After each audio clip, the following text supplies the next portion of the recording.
Baka raw nalilito lang si Attorney Jimmy Bondoc sa batas nang sabihing posibleng sa kanya isilbi ang arrest warrant laban kay Senator Bato de la Rosa bilang legal counsel.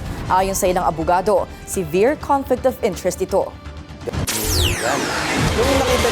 Tutol ang ilang mga abogado sa pahayag ni Attorney Jimmy Bondoc, legal counsel ni Senator Ronald Bato de la Rosa, matapos itong sabihing pwede namang sa mga abogado ni de la Rosa iserve ang warrant of arrest mula sa ICC. Ayon kay Attorney Carlo Ibanez o ang kilalang rockstar lawyer, by logic of Bondoc's argument, mistulang proxy ng senador si Bondoc kung sa kanya ibibigay ang warrant. May malaking problema tayo sa statement na yan.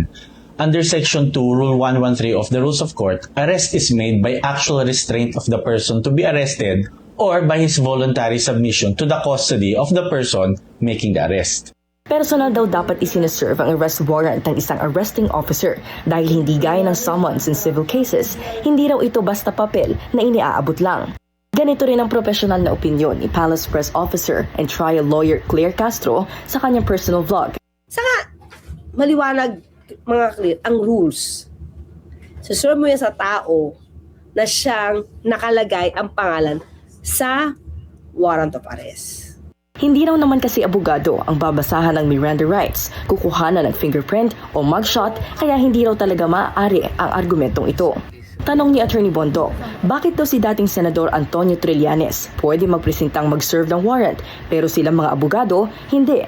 Sinagot naman ito ni former FEU Dean Mel Santamaria at sinabing malaking misunderstanding ang pahayag ni Bondoc.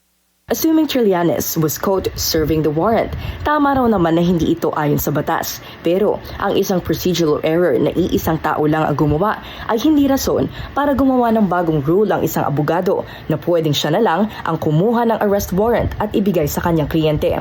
You cannot cite a perceived violation of the rule to justify rewriting the rules of court for a defense lawyer, ani Santamaria. Hindi raw pwedeng umasta bilang counsel ng akusado at arresting officer ang isang abogado dahil severe conflict of interest daw ito at isang procedural impossibility. Hindi rin daw dapat pinagbabangga ang konstitusyon ng Pilipinas at international law dahil malinaw na ang pag-ratify ng Pilipinas sa Republic Act 9851 ang siya ring basehan noong inaresto si former President Rodrigo Duterte noong nakaraang taon ay nangangahulugan ng pagtanggap natin ng international law na maging parte ng ating batas pagdating sa crimes against humanity cases.